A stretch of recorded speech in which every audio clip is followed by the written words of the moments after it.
గురువుగారు, అలాగైతే ప్రతిరోజు మనం భోజనం చేసే ముందు అన్నపూర్ణాదేవిని ఏమని ప్రార్థించాలి? అన్నపూర్ణే సదా పూర్ణే శంకర ప్రాణవల్లభే జ్ఞాన వైరాగ్య సిద్ధ్యర్థం భిక్షాందేహి చ పార్వతీ మాతా చ పార్వతీ దేవి పితా దేవో మహేశ్వర బాంధవా శివ భక్తాశ్చ స్వదేశో భువనత్రయం. ఇలా భోజనం చేసే ముందు ఈ మంత్రం చెప్పుకోవాలి. నా తల్లి పార్వతి నాకు ఆహారం ఇస్తుంది, నా తండ్రి శివుడు, అలానే శివభక్తులే నా బంధువులు.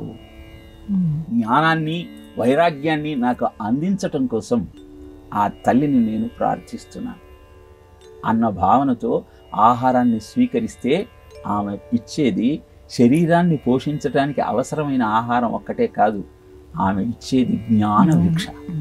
శివుడికి ఆ తల్లి ఆహారాన్ని భిక్షగా ఇచ్చింది అంటే అర్థం శివుడికి కూడా జ్ఞాన భిక్ష పెట్టిన తల్లి ఆ అన్నపూర్ణేశ్వరి.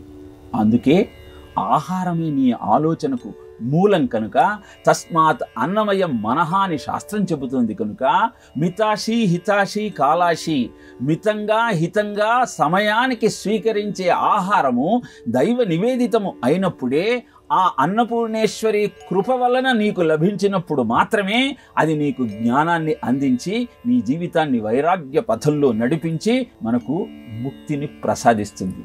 కనుక అలాంటి అద్భుతమైనటువంటి అన్నపూర్ణేశ్వరి ఆరాధనను అనునిత్యము ఎవరైతే చేస్తారో ఇహము పరము రెండూ వారి సొంతమవుతాయి. వారి ఆలోచన సక్రమమైన మార్గంలో నడిచి జీవితం సుభిక్షంగా శాంతితో సంతోషంతో ముందుకు సాగుతుంది.